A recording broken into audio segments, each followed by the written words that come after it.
because the word live wasn't enough, here are Daniel and Greg explaining what you're listening to. Greg, people might think live, and they want us to live at the Heritage Square Museum, and there's houses there. It's a museum of houses, and they want us to live there. You see this confusion. You could see people's line of thinking. I mean, the kind of people who listen to our show, yeah. They're always looking for places to live. They're little hermit crabs. Our city, real estate is gold. It's the new rush. And that's why we need to take down the Heritage Square Museum for hoarding all of the houses that are left. Listen, we have it on good authority that there are 5 houses with no people living in them. Yeah, and some of them have walls. Yeah, and only a couple of them are haunted. Well, as you might have seen from the title, but probably not because you're one of our listeners, what you're about to hear instead of a music episode this month is the recording of our live show that we were a part of at the Heritage Square Museum. When was that? It was like a month ago. I think it was a little more than a month ago. Wow. Because we didn't want to release it last month because we were talking similar things to what we were talking about in our main episode, and we didn't want to double dip like that. We don't want to torture you with the same content twice. Yeah, you might actually remember it that way. But this time you get to hear LA Not So Confidential and Hollyweird Paranormal podcast along with us, and a crowd full of people listening and laughing at things you can't see. Yeah. There's a lot of visual aids in this. So just imagine it's a picture of an applause sign. That's what whenever you hear people laughing, it's because I turned on the applause sign. And they obey. For some reason, we have a sense of authority when we have an applause sign. But yeah, so the two things, I think I'm quite sure we talk about it in the actual show, but my microphone kept playing Black Eyed Peas music before we started recording. And also the mouse we were using to click to the next slide didn't have enough wireless range to stretch to our end of the table. Oh, right. Yeah. So I had to keep saying click to someone who had the mouse. It was Dr. Shiloh who had the mouse. And I had to keep saying click to her. She was your Vanna White for the day. She was. Can you flip that one? Now what's behind that one? Oh, check that one, please. Would you like to buy a vowel? And nobody did. We had vowels on the merch table and no one wanted to buy them. We had a surplus of vowels. Y kind of went, but sometimes. To remind you, if you didn't hear when we talked about it when it first happened, this is a show all about the Doheny family, the Doheny mansion, and the Doheny murder and the Doheny hauntings at the mansion. Yes. So you're going to hear us talking about the history of the Dohenys and the house itself. LA Not So Confidential talking about the crime, and Hollyweird Paranormal talking about all the weird stuff that has happened at that house. So you really get it. It's vertical integration is what this is. It's Inherent Vice. It's vertical integration. It's top to bottom. We got everything. That's the wrong Paul Thomas Anderson movie that we're talking about. Yeah, it's Boogie Nights is what it's Boogie Nights. It's Phantom Thread. It's Licorice Pizza. What can I say?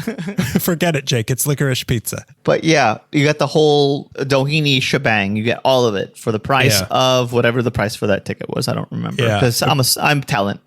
Yeah, we only had to pay half price. Yeah. Shiloh gave us a great coupon. They got in for free. We got we had sort of a BOGO situation, and boy, do they want us to BOGO. We went. Yeah, that's our live episode, and also coming up in August, our new episode is going to be no research at all. Only research of the mind. Oh, the worst kind. Make me think about myself. What I prefer? This month, we won't be looking inside of a history book. We will be looking inside of our souls. Oh, no, please let me make you read a book again. So to remind you all, if you haven't done it already, for our August episode, we are going to be ranking our top 3 of different categories in Los Angeles. And you provide the category. You provide the categories. So being the audience, not Daniel. I pointed at you, Daniel, but I meant the audience. Like top 3, whatever some we've gotten already. Someone sent in top 3 bean and cheese burritos. I'm excited to do that one. Top 3 intersections, top 3 streets to cruise down. Ooh. So things like that. I know we got some really good ones so far, but we want more. So if you want to send them to us, you can send it to it at la.meekly@gmail.com or on Instagram, la_meekly, or the sinking ship that is Twitter at la_meekly. Yeah. I don't even know. Send it to our threads. We don't know what our threads thing is yet. I don't know what that means. The Phantom Thread. Oh, Phantom Thread. Thank you. Or you could leave it in a review on Apple Podcasts. We will read that too. If you have an iPhone, you can take this opportunity to leave us a rating if you haven't already, and you can give us your top 3 in the review. Your podcast sucks. You're not funny. What are your top favorite, fish fillets in the in LA? 5 stars. 5 stars. Yeah. Yeah. So please do that. We like having more things to answer. And enjoy what you're going to hear from the live show of us at the Heritage Square Museum with LA Not So Confidential and Hollyweird Paranormal. Time to get spooky and historical. And learn. Hello. Welcome to our prayer meeting. I'm so glad y'all are here. I wrote down the wrong event. This is actually Macabre Mansions and Haunted History. I hope you are all in the right place. Yes. We are very excited. I will tell you a little premature ghost story. We're running a little late, as you may know.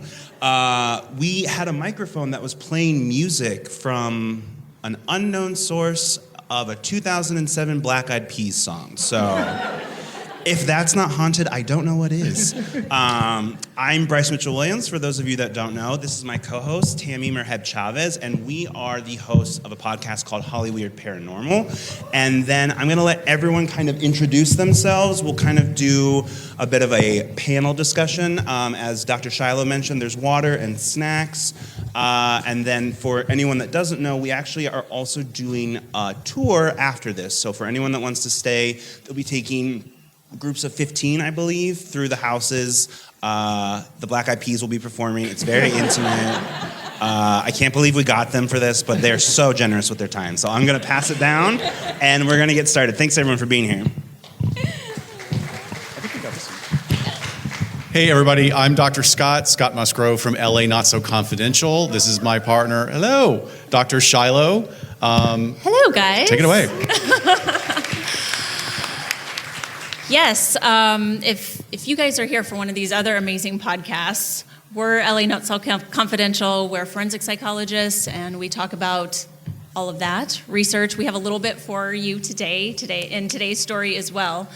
But we also cross over with true crime and Los Angeles in our vintage episodes. We can't really talk about Los Angeles too much with our regular episodes, which is the weirdest thing when people ask us what our show is about. But that's why we made friends with these guys, all of them, because they do. But we're so happy you're here. There are a couple like solo chairs. If you guys want to grab them, feel free to move them around. You guys don't have to stay exactly where you're at. Very loosey-goosey tonight. There's a piano bench right there. That'll work too. What's that? They have to play that. You have to play the piano though. So, all right. Pass it on to you guys. My name is Daniel Zaffron from LA Meekly. That can't be. I can't get the biggest reception. You must be applauding because I'm the one whose microphone was playing the Black Eyed Peas. Which, on the way here, everyone thought I was crazy for saying my microphone might start playing the Black Eyed Peas. Nobody believed me it could happen. We want to thank you all for coming. I know there's a lot going on in the city right now, which is why I thought it was a good idea that we titled this event Lakers Nuggets Game 3 Tickets. So it really paid off for us. But LA Meekly, if you don't know, we cover Los Angeles history. I thought there was going to be more, but that's not more to say about it. But for how long have you been We're coming up on 10 years of covering Los Angeles history every single month. The weirdest part about that is literally the only person who was doing a podcast that long ago is also here. Janet Varney is doing a podcast for a million years too. It was just the two of you guys at the beginning. That was it. We used to be mortal enemies, Janet, but now look at us. Okay, I think are we ready to get started, everybody? Who are you? Oh, I'm Greg Gonzalez. Hi. Not the guy from Cigarettes After Sex who has the same name as me and kind of a little bit looks like an icon. Yeah, are we ready, everybody? That's great. I'm going to try to make this as exciting as possible. I'm here to talk about how you can get rich from drilling oil. Oil is one of the most important elements to Los Angeles becoming a major metropolitan city. The first true strike of oil happens late in the 19th century and it becomes Los Angeles' first industry to boom. Fortune chasers flocked to this piece of Southern California, and a sleepy little Pueblo town felt the first big push to becoming a large American city. I could do it. There will be stuff on the screen. That is not me. That's not me. Oh, there's something on the screen. Oil derricks popped up all over Southern California, ruining the picturesque views of sunny, dreamy Los Angeles, and it's all thanks to one oil tycoon. Click. There you go. One oil tycoon. That's not him, but it looks just like him. Go ahead. Next one, please. Same mustache. You can't convince me it's a different mustache. Edward Doheny was born August 10th, 1856, the third of 5 children raised in Fond du Lac, Wisconsin. Edward's childhood was fairly normal, aside from the fact that he himself requested to start school sooner than most. He wanted to start when he was 4 years old. That was the lie his parents told when they dropped him off. Like, yeah, he's ready. He wants to do this. As a teenager, when many of his peers were leaving school to start jobs, Edward kept attending classes while also taking a part-time job at a sawmill. In 1872, he graduated high school at the age of 15, and a year later left home to find success in whichever form that would take. At first, it meant odd jobs, which included door-to-door salesman, mule driver, fruit packer, gunslinger, singing waiter, and there's rumor that he was a pimp and murdered a man in Loretto, Texas, which just goes to show you how hard it is to be a singing waiter in Texas. A few years out in the mid-1870s, Doheny found himself mining in the Rocky Mountains, hunting for gold and silver. That hunt took him to New Mexico at the Black Range Mountains, north of Lake Valley, where he and 4 partners made some actual money. At this point, Doheny was strictly a prospector. He himself wasn't mining. He would find land rich with silver, put claims on the land, and then sell them off at high prices to people who were willing to mine it. In 1882, 1883 were very good years for Doheny, putting thousands of dollars in his pocket, and he continued to look for the big score, the big bonanza, if you will. According to journalist B.C. Forbes, most nights Doheny slept out in the wilderness with his faithful rifle at his side, his 6-shooter ready for action, and a hunter's knife at his belt. That guy. Like, it's funny to think that guy looked like Yosemite Sam at some point, and then grew up to be kind of Elmer Fudd-ish. In 1883, Doheny moves on to Kingston, New Mexico, where he meets Carrie Lou Alla Wilkins, who he marries in August of 83. The next year, baby Eileen joins them. Also in Kingston, he meets a fellow prospector named Charles Canfield, who would become a big deal in his life. And at this time, Edward worked on developing his own claims. He invested with some partners in a new mining company and extended himself as a manager of a few mining outfits. And even with all this, the Dohenys were teetering on the edge of poverty for years in Kingston. After many failed ventures in New Mexico and heeding the advice of many partners and pals, including Charlie Canfield, in October of 1891, Edward Doheny decided to pack up and chase the gold rush to California. He didn't bring much money with him. In fact, by the fall of 1892, Doheny was flat broke. But he did bring a wealth of skills and practical know-how that would be invaluable to his future venture. Now, in Southern California, oil exploration had been going on for at least 30 years before Doheny started digging around Los Angeles. By the 1880s, there was 100 oil-producing wells operating around the city. There was a man named W.A. Goodyear who wrote a report for the California State Mining Bureau in 1888, listing every known oil well in the state. This would be Doheny's guide, and his fortune was truly thanks to the valuable information he found in this report. Now, Doheny and his family were living in a cheap motel on the west side. I couldn't really figure out where, and one day he saw a wagon with the wheels covered in an oil-like substance we now recognize as tar. He talked to the driver and found out that the material came from a spot near Westlake Park, which we now know as MacArthur Park. Doheny went over to Westlake Park and saw the oil coming out of the ground. And usually at MacArthur Park you find black tar heroin, but this time they just found black tar.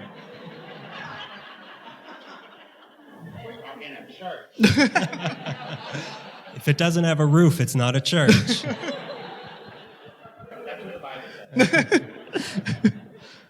That's how they got the light. Let there be light. There's a hole in the church. Doheny saw the black gold, and supposedly he knew he was going to make a fortune from it. Now, through the years of working in different fields and seeing how different industries with heavy machinery requires oil and fuel, he knew this substance could be sold, and here it was bubbling up from the ground. So he partnered up with Canfield and found a cheap property on the outskirts of downtown LA since they couldn't afford anything in Westlake Park, which it's all of LA now. The spot they leased was in Echo Park off Glendale Boulevard at Colton and Patton Street. In particular, 1419 Colton Street. Let's No, but I also can't tell what I'm looking at. 1419 Colton Street by the indoor Echo Park deep pool, which, by the way, makes me think that when they were done drilling oil, did they just fill the hole with chlorine water and go swim? Anyways, Doheny and Canfield used their skills as miners to seek oil from saturated ground. It took 38 days using hand tools, Doheny digging with a shovel and Canfield moving debris with a windlass before they struck oil 155 feet deep into the earth. This was November of 1892, and once they struck it, they began pumping out 7 barrels a day by hand. At this point, Canfield wasn't convinced the oil was the future and kind of bailed out, went back to mining in the mountains. And Doheny, with some new partners, drilled 30 feet deeper, and it hit a point where they had a good amount of oil flow. This is considered to be the first successful oil strike in Los Angeles, with successful, underlined, bolded, italicized. From the book Oil Baron of the Southwest, Martin Ansell writes about Doheny, saying, he was not the first person to extract oil in the city. He was certainly not the first person to experiment with the petroleum he found near Westlake Park, but he was the first person who managed successfully to promote its use at the precise moment that the railroads and other industries recognized oil as a viable fuel. Anyways, within the same year, word had gotten out about the oil near the well, and 9 other oil drilling operations started up in the surrounding area. Doheny and his partner, Henry Ailman, had 2 of them. And from there, Doheny continued to push forward and take every win he could scrounge up and use that towards a bigger win. Like selling oil to factories and using the money to pay for bigger pieces of land to drill for oil, and then continually hitting jackpots this way. Tragedy hit Doheny in December of 1892 when his young daughter Eileen died from complications due to rheumatic fever. The next year, the still grieving parents welcomed their son, Edward Jr., or as they would call him, Ned. That's Ned there. In 1899, Daddy Doheny started chatting it up with a telephone operator at his company, a woman who had the same name as his wife. So he called this Carrie by her middle name, which was Estelle. So who knows if there was hanky-panky or possibly canoodling going on. But later, Edward and Carrie got a divorce after years of dealing with a rocky relationship. Custody of 6-year-old Ned was awarded to Edward, and Carrie was so distraught that the following year she committed suicide. Not long after, Edward would marry Estelle, and she would raise Ned as her own son. That was either 1900 or 1901, the year that Doheny became a millionaire. By this time, he had 19 of the 155 oil wells in the city, and his companies could pump 350 barrels a day. His closest competitors could only do half of that. Now, after the success in LA in May of 1900, Canfield and Doheny ventured together along the Mexican Central Railroad prospecting for oil. Near Tampico, Mexico, they found an area so abundant in oil deposits that they bought 400,000 acres of land and paid upwards of $1 million building a pipeline before they even knew if there was enough to warrant building a pipeline. It was a gamble, but it paid off, as the Castellano field owned by Doheny Canfield is remembered as one of the most prosperous wells of all time. They pumped out 70,000 barrels of oil a day, and it produced enough oil for the partners to pump out for 9 years. When that milkshake was drank, it produced 800,000 barrels of oil.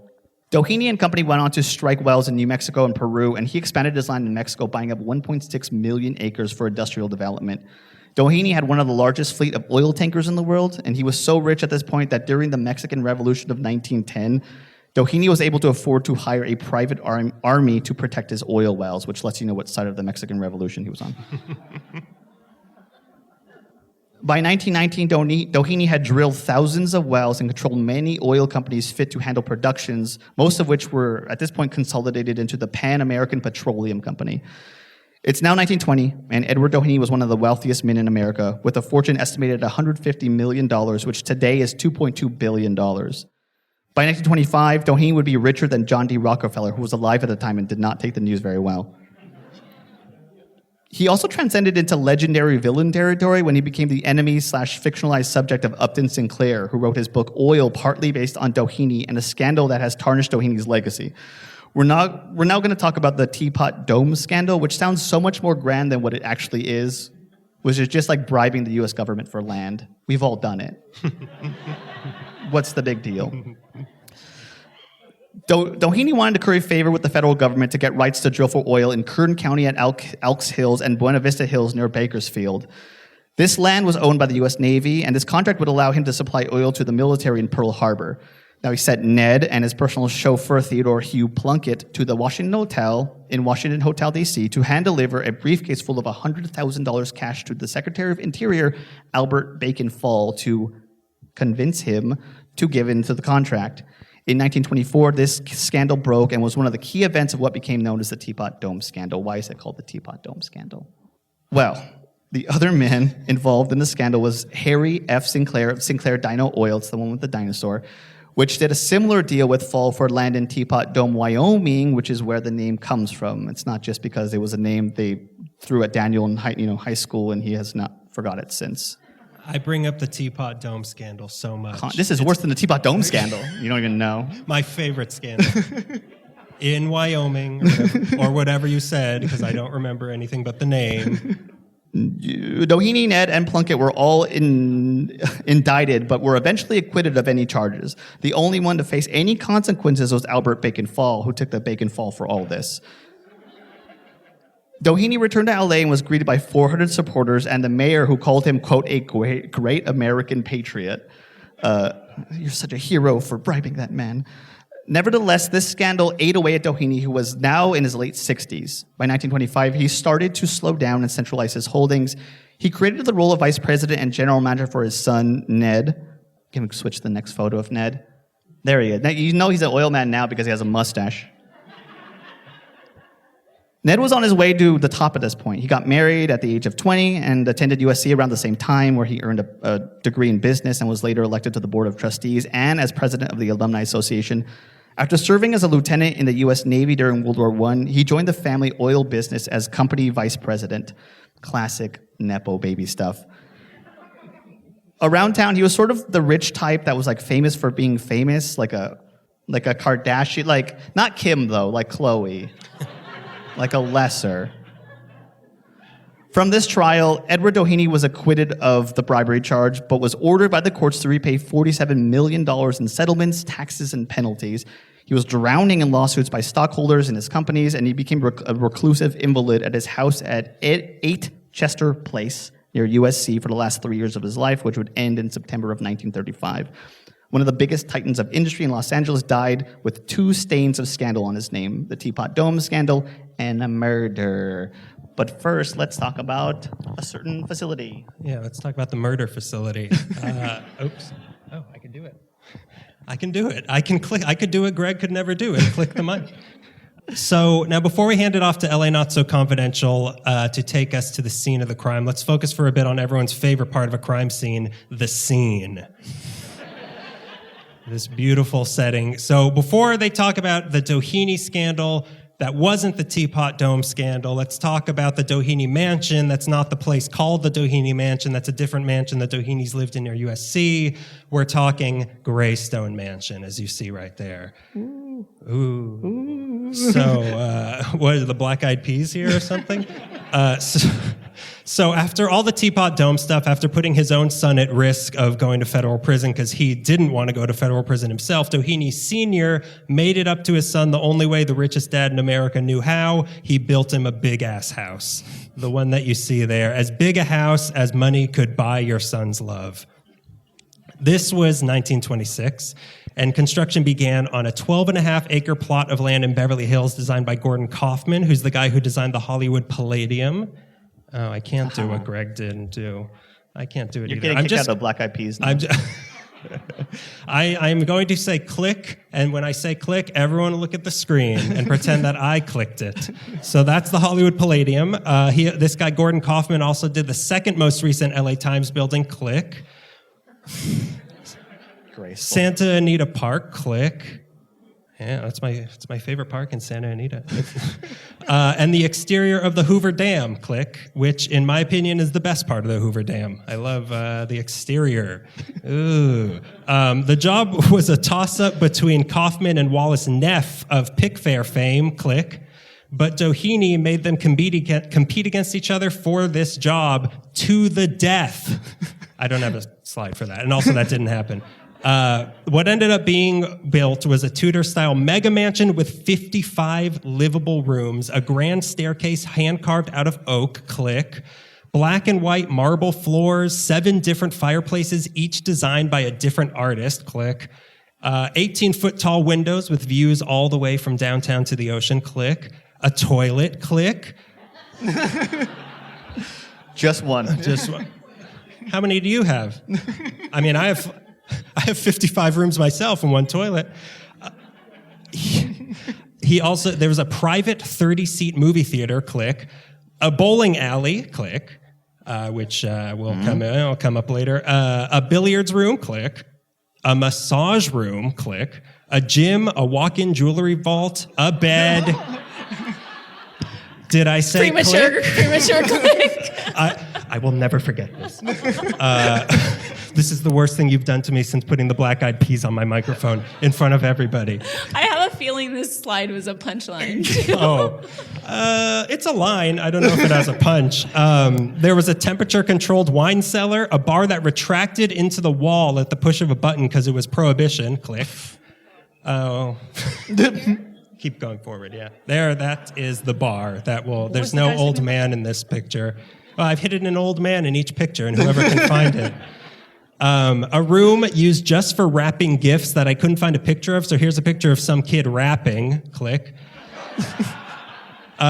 Secret passageways, walls of leaded glass, servants' quarters for their staff of 15 to live there, including 2 telephone operators and 10 gardeners, which keep the telephone operators away from this guy, away from his dad. Oh boy, can't get enough of them. Which leads us to the gardens of this place. We can get away from this kid now. These gardens, my God. When the guy who designed it asked Doheny Sr. what should be in these gardens that would please his son and his wife, he told them, give them everything. And everything they were given. It had stables, click. A gatehouse, click. A swimming pool, click. A greenhouse, click. A garage for their 10 cars, complete with their own gas pumps and mechanic shop. Oh, you're ahead of me. I couldn't find pictures of the next one, so here's the rapping kid again. Kennels, tennis courts, its own fire station, a lake with an 80-foot waterfall, babbling brooks, and the one thing that would buy any son's love, the world's largest sprinkler system. Click. In all, click. The house itself was just over 46,000 square feet with a roof of Welsh slate and walls of Indiana limestone, aka our old boxing nicknames.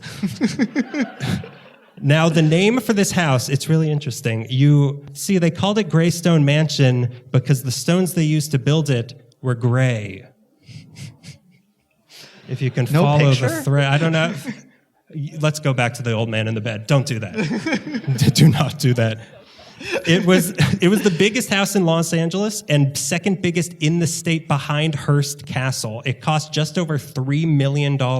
And when it was built, it was the most expensive home in California, which today puts it at $400 millionth overall. Ned and his wife and kids moved in September 1928 while construction was still going on. But this place was meant to be an oasis of seclusion from a world that he had kind of screwed up his place in. That's why it was so self-contained. So he wouldn't really have to set foot back in this world that he made a fool of himself, as anyone who bribes the government clearly does. They're never welcome back in society. Many years later, in 1955, the house was sold to the guy who owned the Empire State Building, shown here. From 1968 to 82, it houses the American Film Institute, and the grounds are now a public park and is on the National Register of Historic Places. But none of this means anything to all of you. So to connect you all to this place in a more meaningful way, here's some movies that it's been in: The Big Lebowski. You can just click after each one. The Best Spider-Man. Boo. Hush, Hush, Sweet Charlotte. Rush Hour. What? No applause for Rush Hour? Thank you. My God. It's like people don't understand. I'm not even going to finish that sentence. The Phantom of the Paradise. Yeah. Ghostbusters 2. Stripes. The Witches of Eastwick. Death Becomes Her. Batman and Robin. Everybody just throws up when I say Batman and Robin. Eraserhead. X-Men, Columbo, Gilmore Girls, and of course, There Will Be Blood. So let's make our second There Will Be Blood reference tonight and drink our milkshakes and hear what LA Not So Confidential has to say about what happened at this place. All right, we ready for the crime? And we only have like 5 pictures. There will be none of this clicky. Do you want me to click them for you? No, we're good. Dr. Scott, why don't you start? Okay, so we're going to lead you on a little journey about a relationship that didn't end up very well. So there's very little documented history about the friendship between Ned Doheny and Hugh Plunkett, and actually very little history at all on Hugh. And this in itself might be very, very telling of who was kept close to the family, in what way, and how important it was to really keep up appearances when you had this much money and this much power in a major metropolitan area. So there were a lot of secrets going on in this big old house. So it appears that Hugh was born in Illinois and married his wife. Okay, I'm going to give you a couple of clues already. He married a woman named Harriet. That's a clue. It'll come up later. Oh, thank you. But he was also in the Navy. Right? So we got another clue going on here. He was in a submarine chase during World War I. His draft card was from June of 1917, and it shows an address in the Adams, Normandy area of Los Angeles, and his occupation then was chauffeur for Mr. Doheny. So, been in the Navy, now he's a chauffeur and has a wife named Harriet. I mean, you can see where we're going with this, right? Okay. By the time the crime in question occurred, Hugh was 33 years old, and he had been employed by the Doheny family for over 16 years. Therefore, he and Ned likely met while they were teenagers. Hugh reportedly started out as a stenographer, another clue, right, for the elder Doheny in the offices of the Mexican Petroleum Company, eventually rising to the role of Ned's personal secretary and most trusted friend. This is kind of like, I don't know, gay bingo. It's kind of like we're really hitting a lot of squares here, because if you're like, remember, like there was a recent excavation, I think, of Queen Hatshepsut's tomb in Egypt, and they found her hairdressers that were buried together, and they were supposed to be really good friends. And it's like, okay, can we just be open about this? Come on, something's going on between Hugh and his employer. So Hugh made several business trips along with Ned, including out of the country to Mexico and then way beyond for the Pan American petroleum business. And Hugh was separated from his wife, Harriet, in August 1927. We should all take a moment and feel bad for Harriet. They had no children.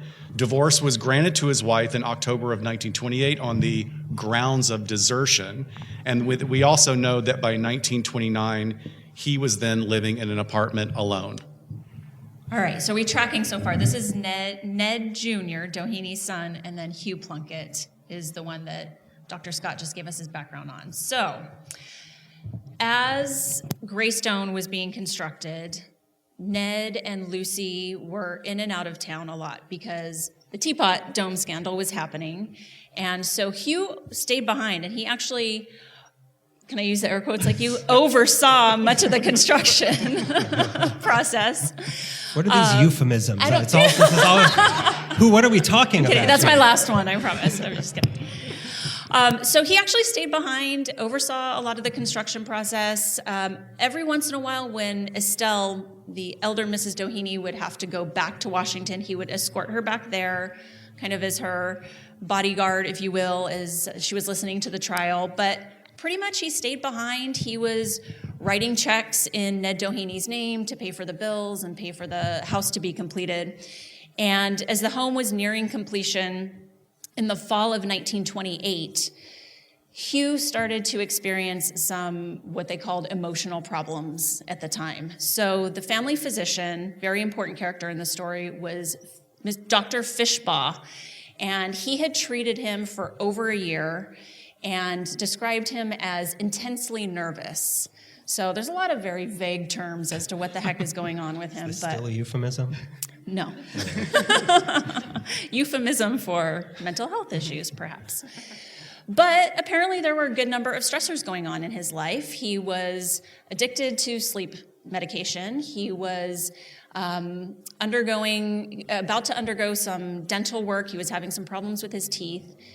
He had an upcoming surgery for his tonsils that was happening, or all of sort of this peripheral stuff, as well as the marriage falling apart. But it was never really reported, even in the papers, that Ned and Hugh had been called to testify in these trials.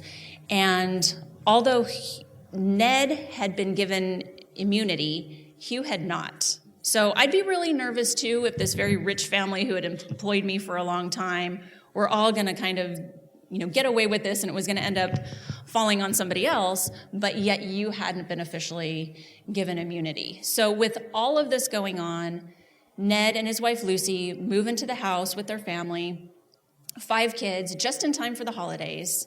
And their holiday Christmas party was full on, oil money, Great Gatsby type stuff. 30-foot Christmas tree. She had a room dedicated to wrapping presents. Like, any mom in here is probably like, what? Can I have that? That's the Spellings. The Spellings are famous for the gift wrapping room. Oh, that's right. That's right. That's where she stole it from, was Lucy Doheny. How unoriginal. Picture the kid back?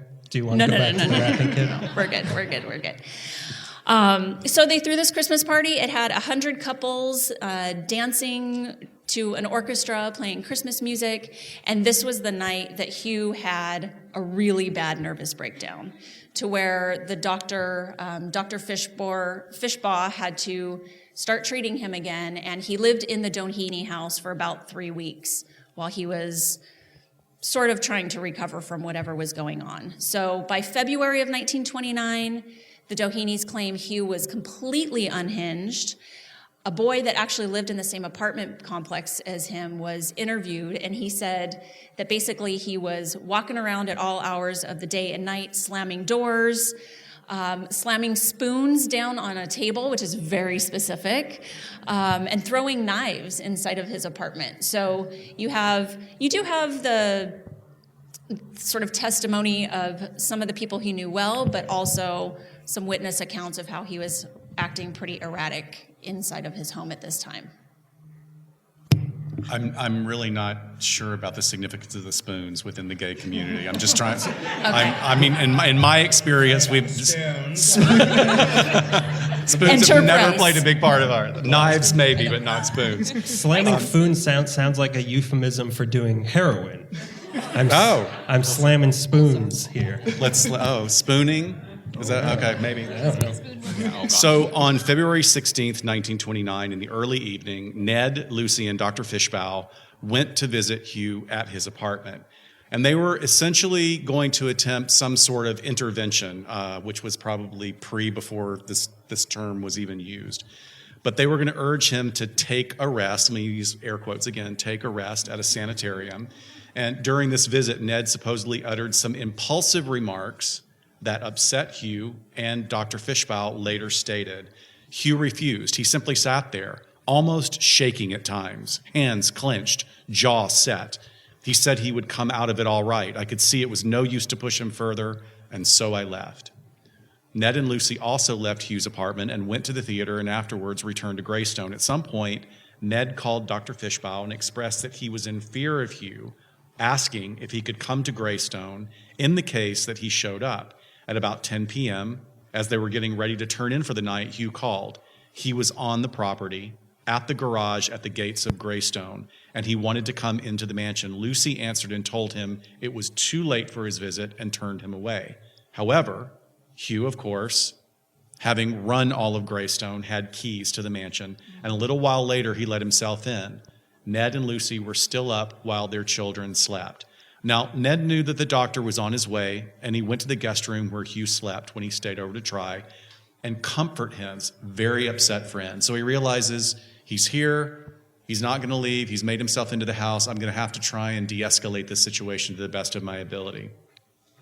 They spent the better part of an hour drinking and smoking cigarettes while Lucy was in another part of the house. So once again, we have some historical context or interviews, and Dr. Fishbaugh was later quoted as saying, I received a call at the Hollywood Playhouse from my maid at 10:30 p.m. and was told to go to the Doheny home immediately. Upon my arrival there, one of the watchmen, whose name I do not know, let me in the house. As I entered, Miss Doheny was standing in the middle hallway approximately 8 feet back from the door, and she greeted me. She said her husband was in a guest room on the first floor to the left of the hall, leading from the front entrance. Both Mrs. Doheny and I started down the hall side by side. A door which partitions the hall was slightly ajar, and I saw Plunkett walking toward it.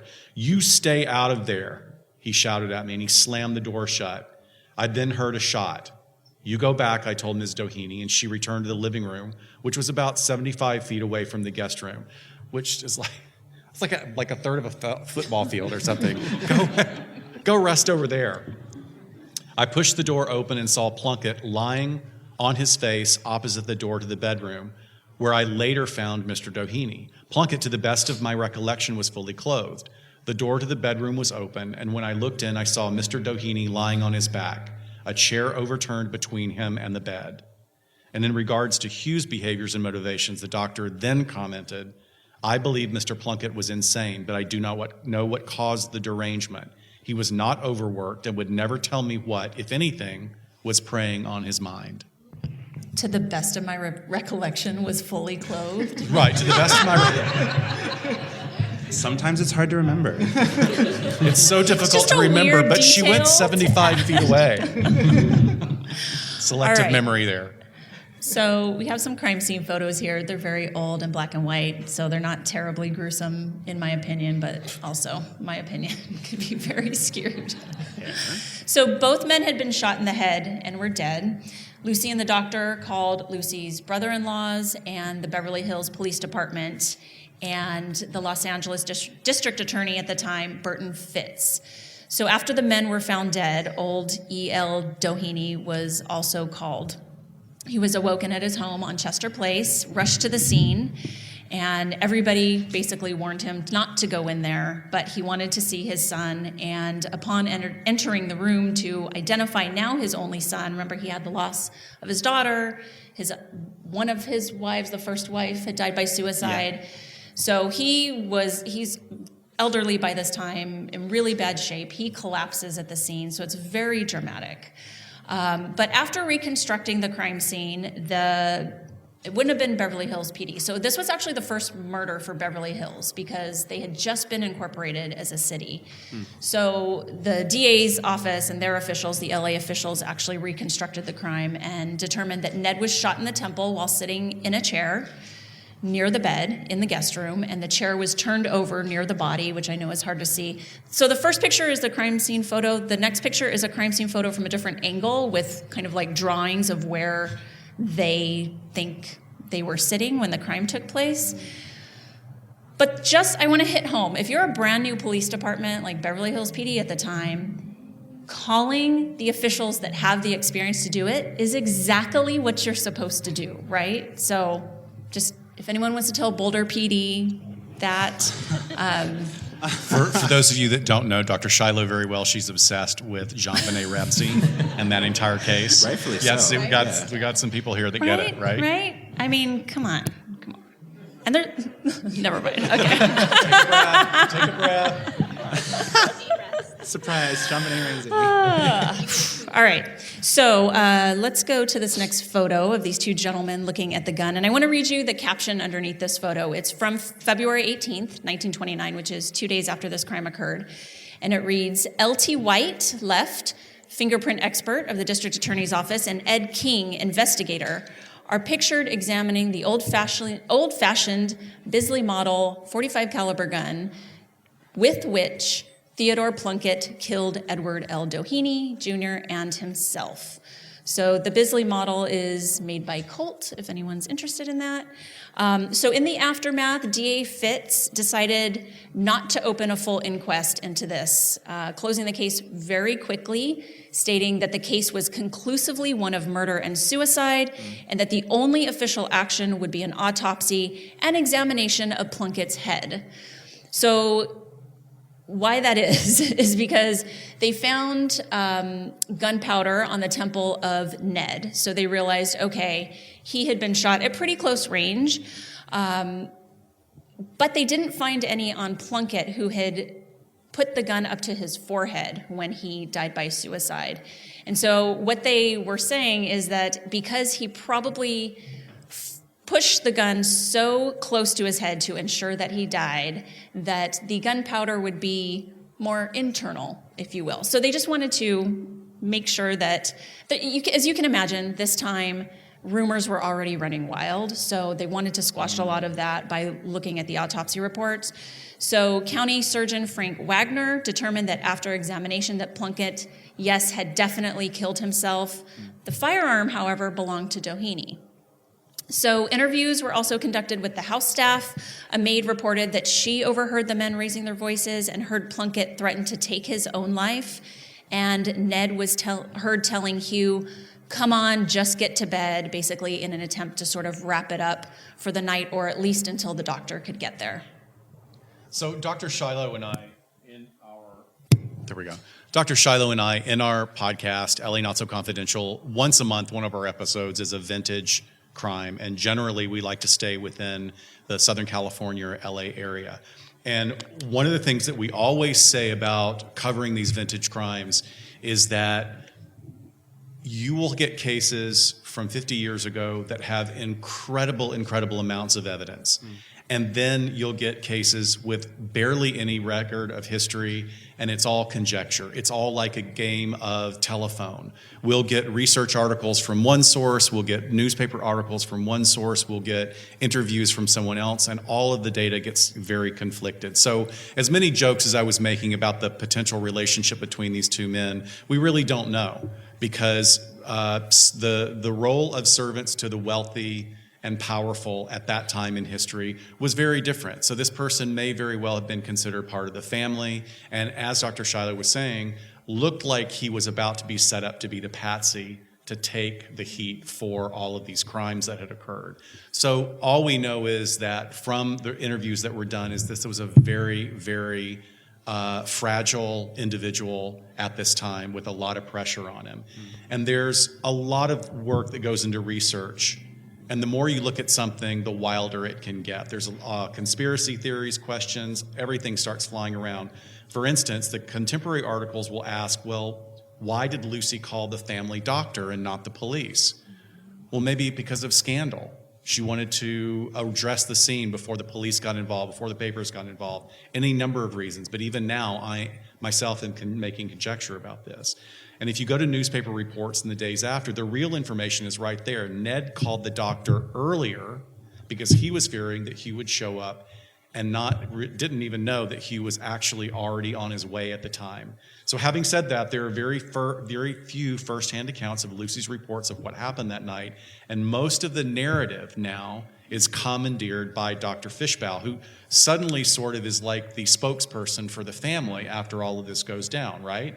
He acted as a representative for the family and really had most of the knowledge, quote unquote, of what had been going on with Hugh, even though that sounds like it's just a not so confidential client-patient relationship, right? Yeah, but the rules are really very different when you have money, probably. Exactly. Some reports state that the police weren't called until 2 a.m, which was hours after the shootings actually occurred.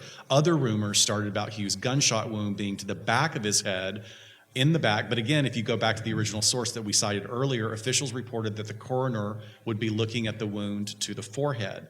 So there were actually legitimate dissenting voices all throughout this investigation. And it was reported that the forensic investigator named Leslie White doubted this very convenient story of a murder-suicide. And so while he was processing and photographing the scene, White found a smoldering cigarette in Hugh's fingertips, a detail that he found very curious for a man who had just killed his best friend in a fit of madness and then was about to kill himself. By the time the police got to the scene, the gun used in the murder lay under Plunkett's body, and it was very warm, as if someone had it heated in the oven. Apparently, Dr. Fishbaugh was caught in several different stories, including withholding the fact that Ned had actually been alive when the doctor burst into the room, breathing, although he was already unconscious. So at first, Dr. Fishbaugh, who had been called before the police, said that he hadn't touched the crime scene at all. Later, he changed his story, saying that he had moved Ned in an attempt to revive him, and when that failed, he put him back on the floor. Oh, he may not be dead, so let me move him here to do some CPR. Well, that didn't work. He's dead. Let me move him back to where he was before. That makes no sense. The final conspiracy started when the men were actually laid to rest. The Doheny family was very Catholic, very devout, and Ned was not buried in the family cemetery, Los Angeles Catholic Calvary Cemetery, leading many people to believe that the family knew the truth, that he had been actually the one to die by suicide, either in a suicide pact or after shooting Hugh first. And last but not least, much less fleshed out by history or evidence, another alternative shooting theory is that Lucy herself was finally fed up with Ned and Hugh's romantic relationship. Sorry, best friends relationship. And she was the one that shot them both, which would lead credence to the cigarette lit still in his hand. Good for her. Well, she stayed living there for a very long time. So with that little mic drop, let's just talk about research real quick as far as murder-suicides go. I think it's interesting to look at the dynamics here and try to determine from which perspective we might want to frame this. Is this a murder-suicide between business partners or friends or lovers, or what's going on here? So the Violence Policy Center is really the only entity that has ever started tracking such incidents and publishing the data that they have derived mainly from media coverage, which isn't the best that we like for research, but at least it's something. There's still no law enforcement database to systematically capture the factors of a murder-suicide. So their report published in 2020 found that the situations almost always involve a man using a firearm. Currently, there are 11 murder-suicides each week in the U.S., and 10 out of these 11 perpetrators use a firearm, and this stat is consistent all the way back to 1950. So the majority of these incidents, 2/3, involve an intimate partner. So I think that's really important to say the majority involve an intimate partner. However, of course, 95% of those, the victims are women. When we look at homicide in general, the majority, 91%, are committed by men, and another man is usually their victim. So that tracks with this case and kind of applies to that. However, when we look at the research on murder-suicide, where we see a male perpetrator seeking out a male victim, it's incredibly rare. So I don't know what to make of that. We can look at that in a couple different directions. I think we know there's outliers everywhere in criminal activity. If we go by the known research and notwithstanding any other motive that we just don't know about, I don't think Dr. Scott and I mind making the assumption that the relationship between Ned and Hugh at the very least was very emotionally intimate.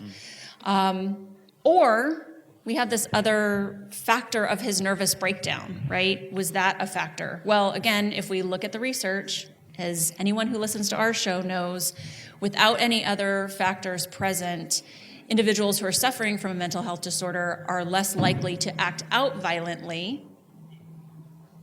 They're actually more likely to act out violently against themselves rather than anybody else, and much, much more likely to be victims themselves. So, last little note here, interestingly, a couple of photographs that I had found associated with Ned Doheny and the case and the home are archived in a collection called the One Archives at USC Libraries. And they're, I think we might know how the Laker game went. Oh, I was like, did a tire blow twice? Yeah. What? Well, it was Okay. 4 tires on It could be for the library. You don't know. I mean, God. I didn't even get to the good part. Okay, so the photos associated with Ned and the house are actually sub-labeled in a collection called One National Gay and Lesbian Archives, Murders, GLBT Related. So someone took the step to categorize it there. So Ned was buried at Forest Lawn, Glendale, in what's known as the Temple of Santa Sabina. The 16th century marble canopy over his sarcophagus came from the Santa Sabina Basilica in Rome and was said to have been a sympathy gift from Pope Pius XI. The very next day, Hugh was buried only 100 feet away from Ned on Sunrise Slope. Lucy Doheny sent a huge floral arrangement to Plunkett's funeral, and 2 of her brothers served as pallbearers. As expected, there was a huge explosion of coverage in the local papers, but that really only lasted about 3 days, probably due to the fact that this was very quickly deemed a closed case by the DA's office, as well as the possibility that money may have been involved to shut down the media focus on the case. Lucy herself continued living at Greystone with her 5 children. She married investment dealer Lee Batson in 1932 in the front living room fireplace in front of the living room fireplace at Greystone. After the children were grown, Lucy and Lee found the giant estate burdensome and too large. Lucy then sold it in 1955. In 1965, Greystone was bought by the city of Beverly Hills. So rumors of a love affair between the 2 men, a cover-up and bribes, still linger to this day. Tammy, are you going to talk about the Eraserhead sightings, ghost sightings, or can I? We'll get into that later, but there is a famous family that actually brought up the fact that there are ghosts in the mansion. Bryce and I love this family very much, especially the patriarch. Rhymes with the Schmiltons, but yeah, there is a reference of the ghosts that linger on the Greystone Manor Do you property. mind if I cover the ones from Eraserhead Absolutely. real Go right quick? ahead, yeah. I'm just a huge David Lynch fan, so I wanted to very quickly step on your territory, Tammy. I promise I'll stay in my lane after this. It's an amoosh boosh. So, yes. So, as Daniel let us know, Eraserhead was filmed in 1977 at Greystone when AFI had control of the property. This was the film debut of David Lynch, if you guys aren't familiar, starring Jack Nance and Charlotte Stewart. It's the story of Henry Spencer trying to survive his industrial environment, his angry girlfriend, and the unbearable screams of his newly born mutant child. So, please watch it. You'll thank me later, or totally hate me later. So a very big thanks to one of our listeners, John, for sending us some resources on Greystone Mansion and Eraserhead. He directed us to a documentary video on YouTube called Eraserhead Stories. And essentially it's just video recording of David Lynch talking about the making of this film. But in that, he talks about 2 sightings of Doheny's ghost during the making of the film. So Ron Barth was the projectionist. So they had the movie theater screening room at the house that they used during this time. And he was also the night watchman at the house. So he would fall asleep on the couch. And one night he woke up and saw Doheny on the stairs, dressed in his bathrobe, and then he disappeared.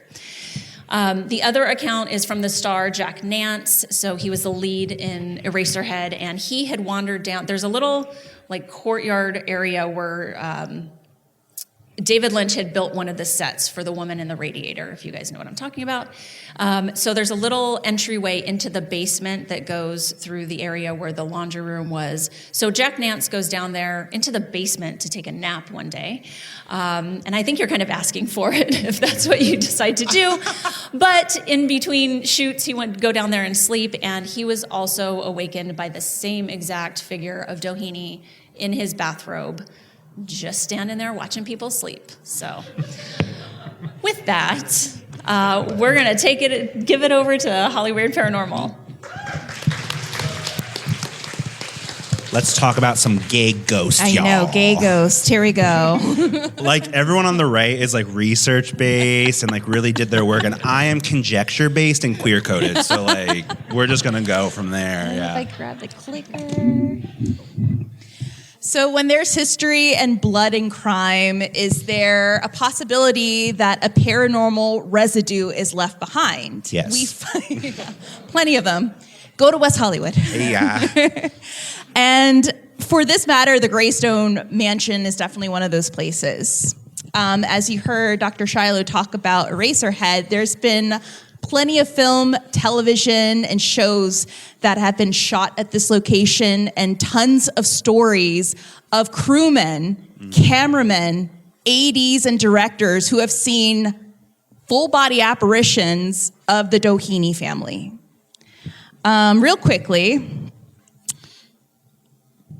there is a family in particular. I don't know, Bryce, can you click and press play?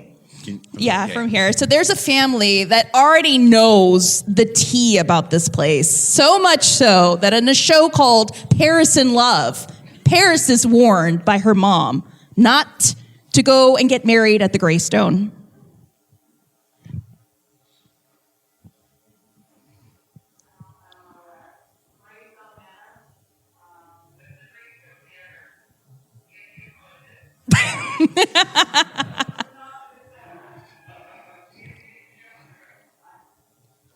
Exactly. We got to get the show on the road, Kathy Hilton, and ghosts are not going to be a part of this show and definitely not a part of Paris's wedding. So when you have the Hiltons refusing to set foot in the Greystone Mansion because of that, then you know you have something. Real quickly, there is a book out called Ghosts of Greystone that is written by Cleet Keith. And Cleet Keith used to be an investigator for the LAPD. Part of my paranormal journey as a paranormal investigator, the number one thing that I was always taught is to go past the legends. Whenever you go into a haunted or supposed haunted location, yes, the legends are great to go based off of it, but what about the first-hand accounts? You have to think as an investigator, not as a paranormal investigator, but just as a detective. And what do detectives do? They go and talk to witnesses. They talk to eyewitnesses, and Keith did just that. So Keith, for several years, went to Greystone to speak with the staff, the rangers, and anyone who participated in any film projects on this location. And he collected a total of 240 paranormal experiences from workers and from film workers as well who have worked in film and television on this property. That's 240 apparitions that they've seen. These are people who either believe in the paranormal and people that are just there just to do their job. And real quickly on the screen, one of the sidekicks that is on television, Chip Coffey, was one of the sidekicks that actually had the opportunity to do a walkthrough of the Greystone Manor. And his quote is, "There are places all around the world that are incredibly beautiful to look at, but some also retain a dark underbelly. Greystone is one of those places, and Cleet Keith takes an up-close and personal look at the history of this magnificent estate. He meticulously documents the vast number of ghostly incidents that have occurred under its roof and on the surrounding property. The ghosts of Greystone are real, and they are dying to meet you." So That's a pun. Is that obligatory when anyone talks about ghosts Yes. to end any sentence with "they're dying Yes. to meet you"? So I had the opportunity back in 2020 to be given a private tour of the Greystone Mansion while it was under construction. It was going through major renovations. So I'm going to take you guys back to a little studio apartment in West Hollywood. This is January 1st of 2010. I'm there underneath an umbrella. My sister with a hangover is taking this picture after I scraped her off my bathroom because it was New Year's. And my neighbor above me, just above that little ivy right there, happens to be this gentleman, Steve Clark. He looks like this all the time when he's trying to tell me what he does. Greystone. Oh, Steve. Oh, Steve. But Steve was an awesome neighbor, and we would always cross paths, but we never really took the time to sit and talk. On this particular day, as synchronicities and the universe had aligned, Steve was coming out of his apartment to go visit friends, and he noticed me and my sister aiding a hangover. And he heard that my sister was visiting and offered a private tour of Greystone because he is the head groundskeeper and had been working there for 20 plus years. And he was willing to give us a tour because the place was closed, but he was willing to do this for me and my sister because I was such a great neighbor. And he really, truly loved the Greystone. I believe that he is retired, but he really loved that place so much so that he was totally willing. sounds like a setup for a murder. It I'm does. sorry. And we'll get there, trust me. So we scheduled this tour the next morning at 8 a.m. That was the true crime right there. It was like 8 a.m. in the morning, you got to be there. And little did I know that this place was like 5 minutes away from our apartment, literally in walking distance. So my sister and myself, we get up. Let me see if I can get the clicker to work. Nope, it's not working. Here we go. And it was a perfect morning. It was a dark and stormy morning. And no, that's not a ghost. That's actually my sister's thumb because she's still nursing a hangover. So, so it was a dark and stormy morning, and it was just us three. And already, like, myself and my sister, we are very sensitive to a lot of energy. There's a lot of stories that are connected to that. We are from New Orleans, so we felt and heard things before all our lives. But we entered the gravestone and were greeted by the grand staircase. But as we get to the landing, it kind of breaks off into two separate staircases. So we're going to enter what psychics have called the vortex. So instantly, myself and my sister were like, we're feeling funny here. And Steve is like, wide-eyed. Oh, you feel that? Okay, well, this place is haunted. And we were like, tell us everything. Make this a haunted walking tour. We're here for this. And he said, okay, if you want to make it that tour, I'll definitely do that because I have plenty of experiences. But this is what is called the vortex. For those of you that don't know what a vortex is, in paranormal terms, a vortex is a doorway that separates our world from the spirit world. And a lot of times, it could be manipulated by our human minds. Granted, if you do scrying, where you communicate with spirit in the mirror, or if you create a psychomantium, which is a room filled with mirrors, you can create a vortex or this entrance into a different world. So psychics have come in and claimed that this is where a lot of the energy is coming in and out. And so we go to the second landing, and we go into this room. And instantly, we're getting goosebumps in this room. So according to Steve, paranormal scientists have investigated the house on many occasions. And I'll never forget this quote that Steve said to me and my sister. Steve mentions, on a scale of 1 to 10, the Greystone is a 15 when it comes to hauntings. So he even mentioned to me and my sister that while he's been there for 20 plus years, he has seen a total of 2 rangers who were just hired, who worked their first night shift, quit on their first night shift because of the things that they would see. And to this day, the accounts are still growing from staff members and rangers. So Steve tells us that according to this room is the ghost of Emily. So this is a common ghost that people have seen. And Emily there's not a lot of history about her. We just know that there was a little girl by the name of Lucy that was Ned's daughter. And Lucy would have friends that would come and stay the night. And this was Lucy's room. And this was supposedly the room where Emily, one of Lucy's friends, was peeking out through the window and had fallen to her death in the courtyard. This happened in 1936. Now, according to Cleet Keith's book, there was a documented death on the property of a child, but because the money that this family had, they tried to cover it and make it a little more hush-hush. However, the story was watered down because it turns out that not only have people been seeing the little ghost of Emily in this bedroom, and she's dressed in a white period gown, and she looks between the ages of 7 and 8, but she's also seen on the roof next to the 3-car garage. So this is where it gets really interesting. Steve was telling us a story about how on the property, the rangers would host a group of children that are part of a Catskills camping program. And there was one ranger in particular that showed up at 7 a.m. in the morning. He was by himself. He was going to make himself a cup of coffee, and then he hears what sounds like children screaming. Oh. He comes out and he sees a camp counselor and 2 children. And they're like, the little girl fell, the little girl fell. And he's like, what little girl? And the camp counselor is saying to him, well, they're saying that they saw a little girl on the roof. The girl looked at us, turned around, and walked the opposite direction, and she fell into the courtyard. And it was impossible because no one is there at that time.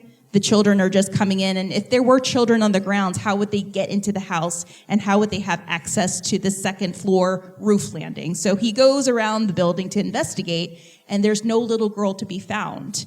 So he tells Steve about this incident. Steve's like, yeah, that's Emily. This is what people have claimed to have seen.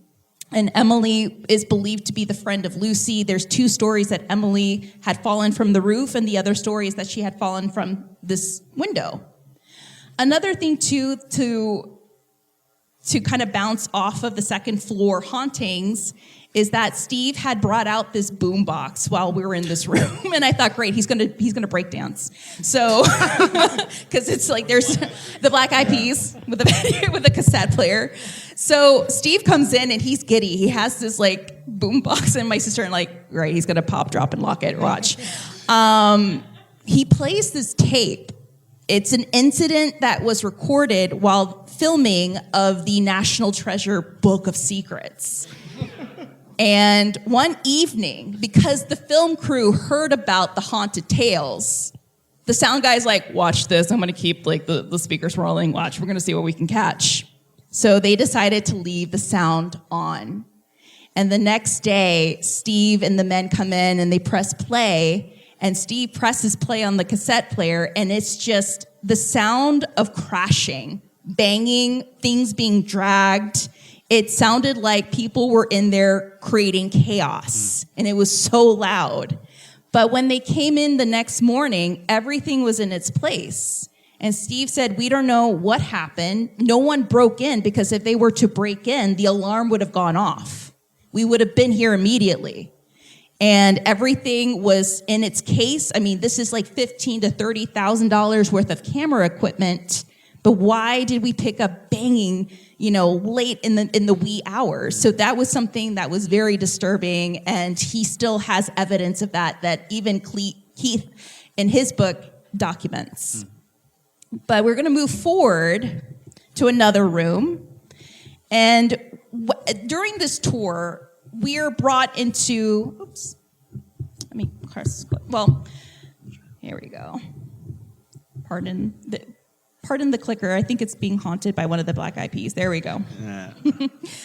There's another room that's called the murder room. And as you've seen in the crime scene photographs. It's like a really subtle name. Yes. Like not, Did I not not on the mention nose. Yeah. What would you call this blue? Like Murder Blue, Yeah, there you obviously. go. It writes itself.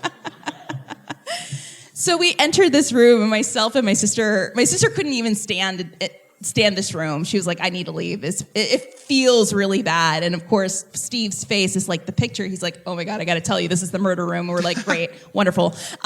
So according to Steve, this is the room where Ned and Hugh were found. And according to visitors that take tours, they have claimed to see a pool of blood appear on the floor.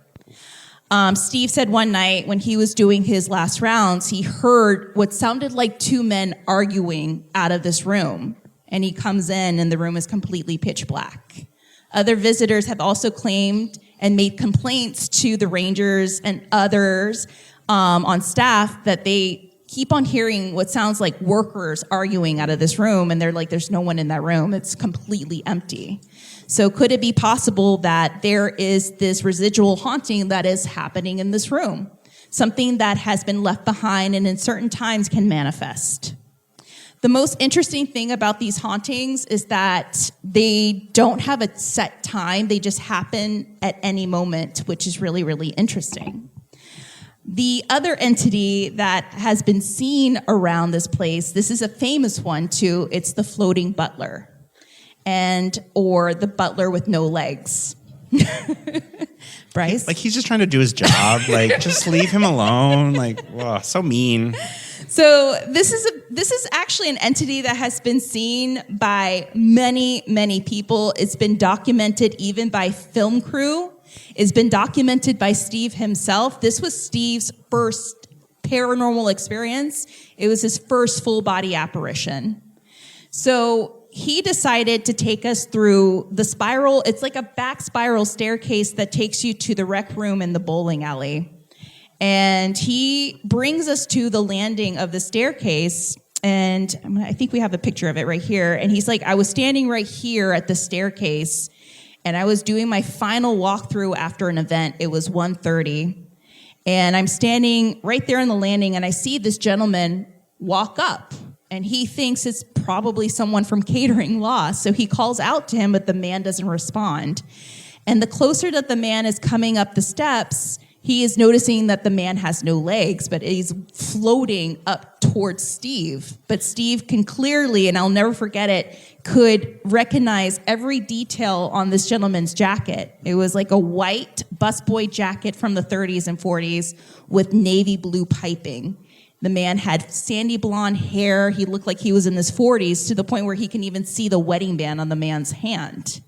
As the man approached the landing where Steve was, he looks at Steve and disappears.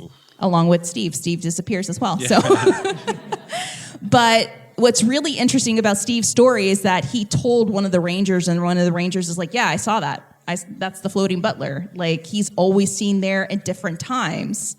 There was a paranormal investigator many years back who did investigate this location, and he had noticed this apparition, except that this apparition appeared at 3 p.m., which is really interesting because in a residual haunting, and for those that don't know what a residual haunting is, it's derived from the theory of the stone tape theory.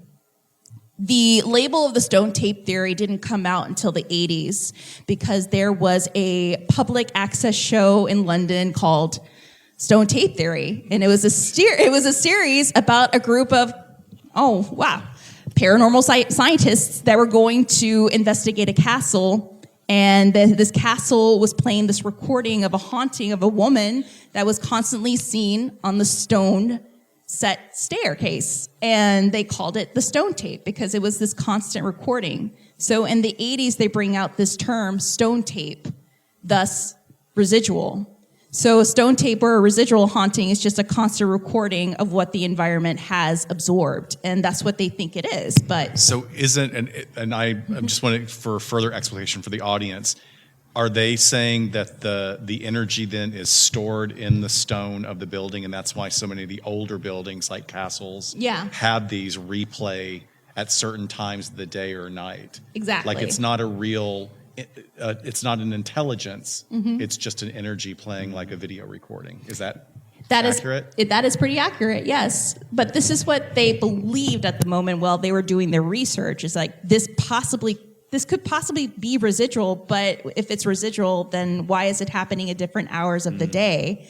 And then this one particular day, according to Steve, the apparition of the floating butler actually looks at the paranormal investigator and gives him a smirk and disappears. So many people believe that this butler is still working in the afterlife. Bryce, I know how you feel. That is the real horror. Like, I have to work when I'm dead? Like, no, that you will seance me back and fire me. Like, no, I can't. Fine, but you can't have my legs. Social Security.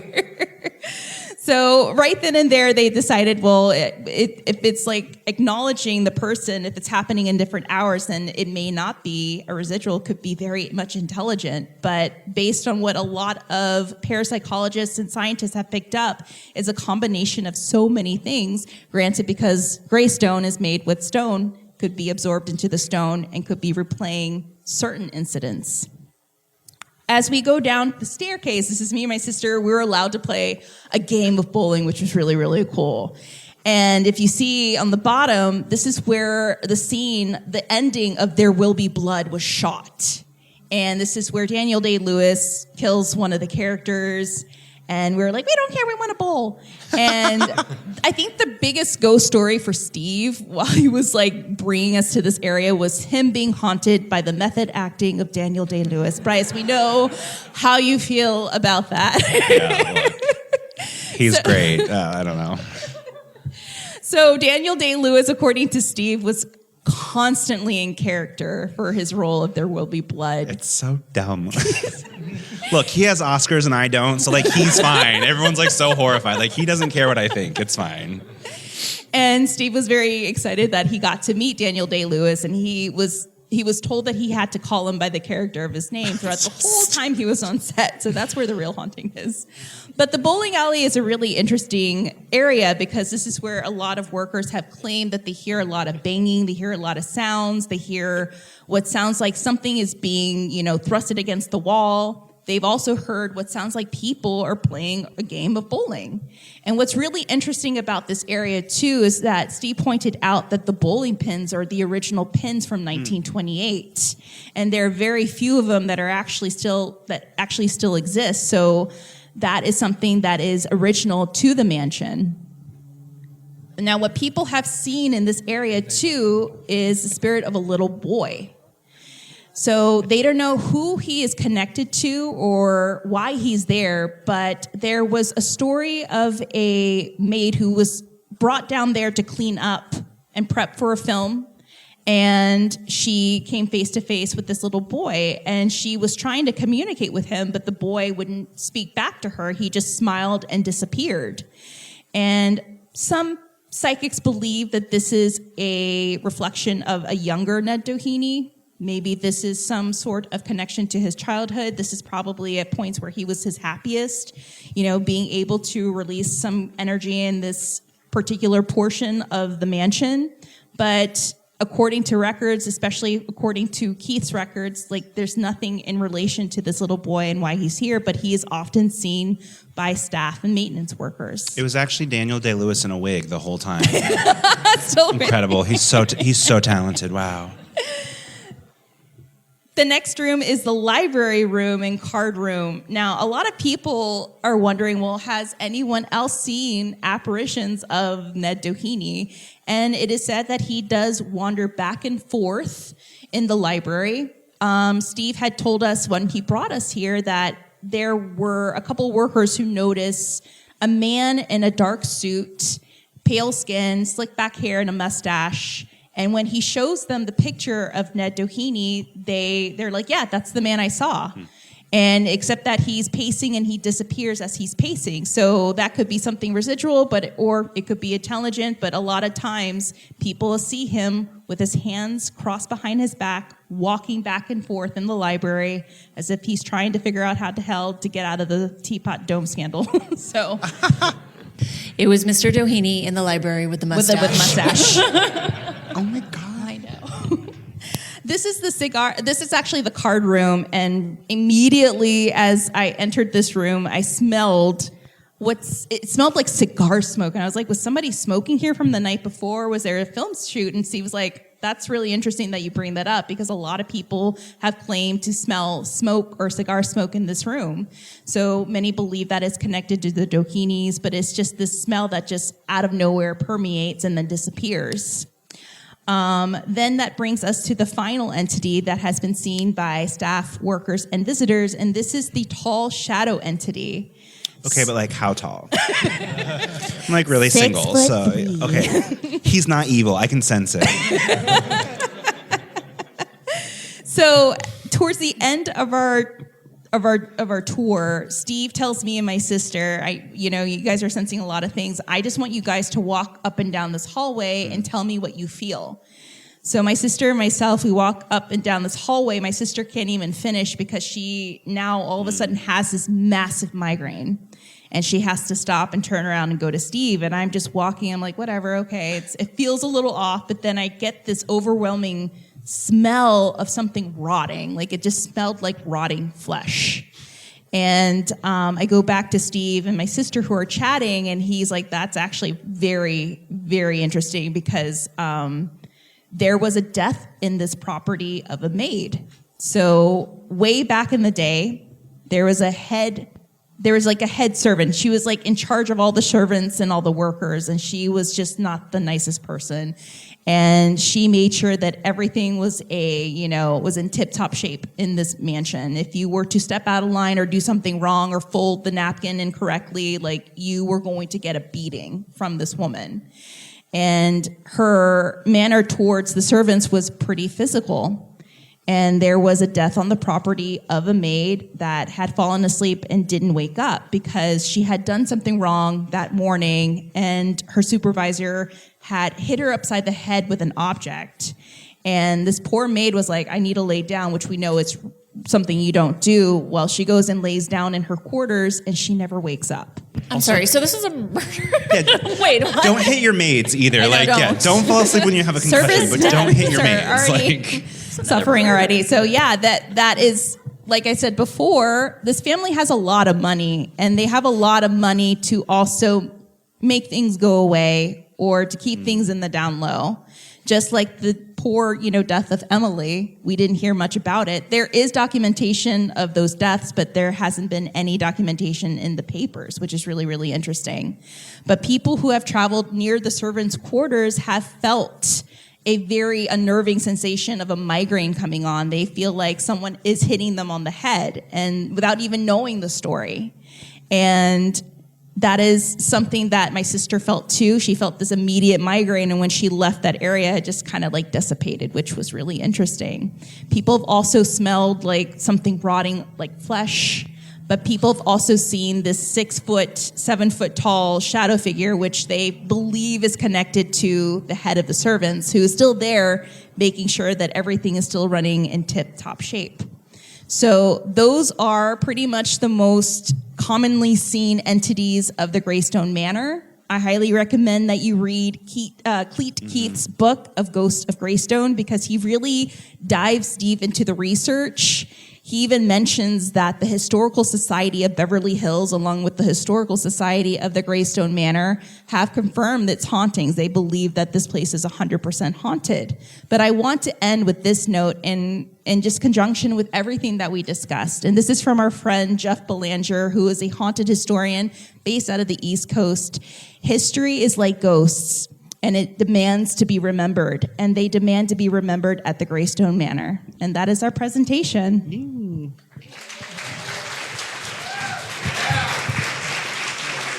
So the grounds of the Greystone are open almost every day. You can go. It's public again, are owned by the parks because they do have the rangers there. And then once a month on a weekend, they have it open that you can go inside the home for tours. So definitely recommend and check it out. Otherwise, we cannot thank you guys enough for coming out to our show. We could not have done this without Heritage Square Museum. They are so amazing. So, and huge round of applause to our sound guy. Yes, to Nick. So our original sound guy canceled on us last night. Literally, the night before. So it was wackadoodle time for us in the last 24 hours. But having said that, we're going to wrap up and we are going to hang out to be able to chat with you guys. There's a table back there with free stuff. Please feel free to take it. There are 10 Ellie Meekley stickers.